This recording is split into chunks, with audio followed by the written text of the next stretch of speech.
In order to deactivate your Facebook account, you need to first go ahead and launch a Facebook or Facebook Lite application on your mobile device. Log into your account, and then tap on the three lines in the top right corner of your screen. Then scroll all the way down and go to Settings and Privacy. From the drop-down menu, tap on Settings.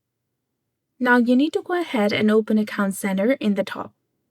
Once you tap on See More in Account Center, you'll be taken to this kind of page where you need to go ahead and tap on Manage Accounts in the bottom of the screen. Now in this page, you'll get the option of Account Ownership and Control. Go ahead and tap on that. Now tap on Deactivation or Deletion. Select your Facebook account, and you'll get two different options of Deactivate Account and Delete Account. If you want to temporarily deactivate your account, you can tap on this Deactivate Account in the top, which is temporary, and your account and your main profile will be deactivated, and your name and photos will be removed from most things that you've shared, and you'll be able to continue using Messenger. And if you log in with your ID and password any day, you'll be able to fully log into your account. But if you choose to delete your account, this is permanent. If you delete your account, your main profile, your comment, your photos, likes, videos, saved things, and everything will be removed and will be permanently deleted.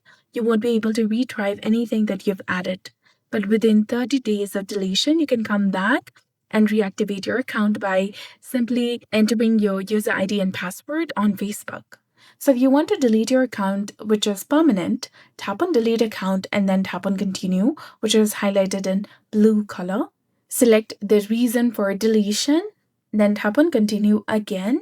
Lastly, you need to enter the correct form of your password in this box. Then tap on Continue, which is highlighted in blue color, and then tap on Delete Account to confirm the deletion. So that's it for this video. This is how you can go ahead and delete your Facebook account. So if you found this guide helpful, please like, share, and subscribe. Thanks for watching.